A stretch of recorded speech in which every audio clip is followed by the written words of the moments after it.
A lot of men think if they work hard enough, eventually things will calm down. Life doesn't get lighter when you grow and you get better. Your decisions matter more now. Your mistakes affect more people. Growth removes the hiding places. Discipline increases, but now you have few excuses to use because everyone around you knows what you're capable of. Lots of men think if they work hard enough, get disciplined enough, fix enough things about their life, eventually things will calm down. I think for most men, the opposite happens. Life doesn't get lighter when you grow and you get better. It probably gets heavier, but I don't think that's a bad thing. They think progress means it's relief. That's it. We've done it. We can settle down. We can chill out now. We've done it. Carry on. I know. Yeah, no, I just wanted to say, I believe not everyone, but some people think if they work hard for a period of time, once they get whatever they needed, they don't need to work for it anymore. And there is nothing else that has to be done after.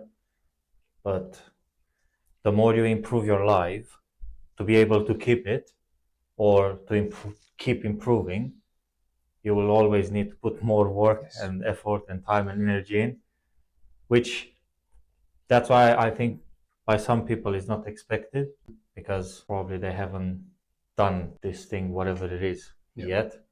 So they don't know how to look at the situation. The harder that you climb, the harder that you're going to fall.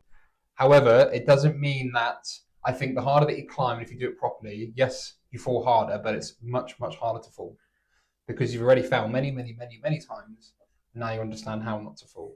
So, And it wasn't easy to get up there. exactly. So you know what to expect, like There's what not- you have to do. And there's not many people up there with you to push you off. True. That's very smart. Thank I you. like I that. just thought of that. Yeah. I promise. I think examples in most men's life, your career improves, you get more responsibility, your relationship stabilizes, but now there's more expectations because it's all chill. Money increases, but now you've got more pressure to keep that money, to spend that money, to Manage. manage the money. We're not saying this like we're money experts because we're not. Growth removes the hiding places. And that surprises people, and it surprised us as well. A good way to put it is that success increases the consequences for failing. Let's say, someone at work is climbing up the management. The management kind of tiers are going up, and every time it gets more stressful, more stressful. There's more people chewing down on you. You've got more people to talk to. The stakes are higher. More people suddenly hate you because you're telling them what to do. Yeah. There's a lot more at stake. I've been there. Exactly. And people rely on you.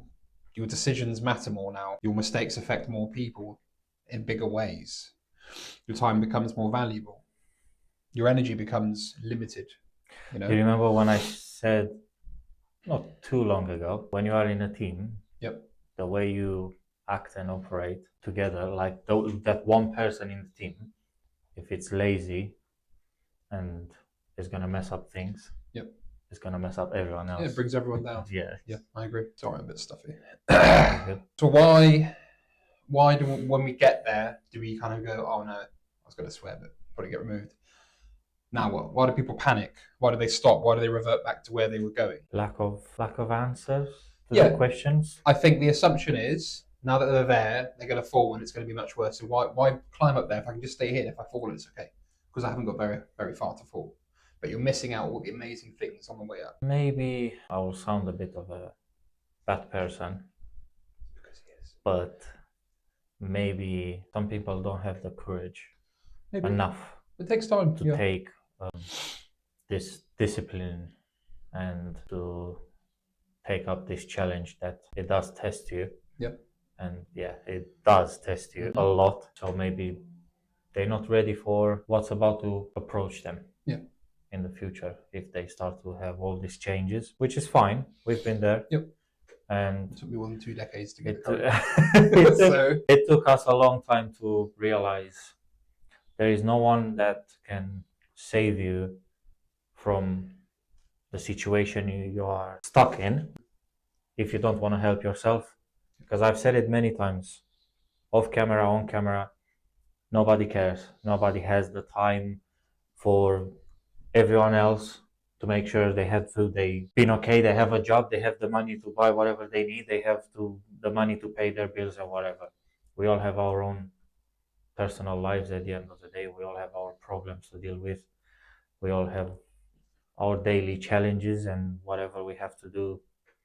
So I think it's very important to realize if you want to improve your life, you're gonna have to realize you have to like really want it, and to be the one to start moving towards that, because nobody is gonna. We're going to touch on that in the next episode, Yeah. actually. Perfect segue. Not the next episode, by the way, but Yeah. yeah, and I don't think it's laziness. I really don't, because when you get to the point and you get to this realization and you're scared of reverting back, but you're highly likely to, you're not lazy because you've come this far. But I think you get there and you're very visible, you're very responsible, you have all these expectations now. Everyone's measuring your success, comparing you to what you've previously done. And it's quite unfamiliar for lots of people, you know? So they go back to comfort, lower risk. They also meaning us. Low risk, low reward. Exactly. Average. Yeah. There are drawbacks and there's a cost to everything. Like we've always said, everything requires some sort of sacrifice, some sort of leeway, some sort of take away this to have that. When you grow, you do lose a bit of the simplicity of life to a degree. You will lose some free time, some flexibility, the carelessness, there we go, that you used to have, and the low expectations. However, I'd argue that those things are quite fleeting and they are deceptive. They might feel really good at the time, but as time goes on, they become your worst enemy. Yes, and well, I've said it before. If things that you want to achieve in life wouldn't have any value, they won't be difficult to get them. They won't matter, Yes. like won't mean anything to you. Yes. What's the reason to do it? If it, like, I don't know how to put it. If you want something in life and there is 100% guarantee that you're not gonna win, why would you do that? It's the same with the value of things in life that you want. Doesn't matter if you want to build up a family or you want to achieve materialistic stuff. It doesn't matter. It has to be valuable and it has to be difficult.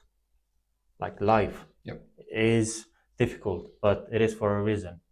And you shouldn't look at things that are hard to get to and say, nah, I'm happy with who I am. I'm happy with where I am. Some people, they're happy that way and it's fine. But I think we as humans, we don't really operate at like our 100%. Some of us maybe operate at like 10% of what we are capable of. Too busy in survival. And we are distracted by all this. I don't want to get too far into this, but we are so distracted about everything that's happening. All this scrolling. I'm on TikTok right now watching dancing videos, literally. But no, it's true. Like everything is made to distract you so bad now, and it's just like based on having some chill, having some relax. Life is good. Don't worry. Just sit for 2 hours and scroll there. Like it's escape. The problem is that it feeds you all the information from the world, all the bad things, all the negativity, but our brains aren't made to deal with that sort of level of trauma and bad things happening and death and destruction. You don't see that when you go back to when before all of this. You maybe read it in a newspaper, or even before that, you just didn't know. All you had was what was around you.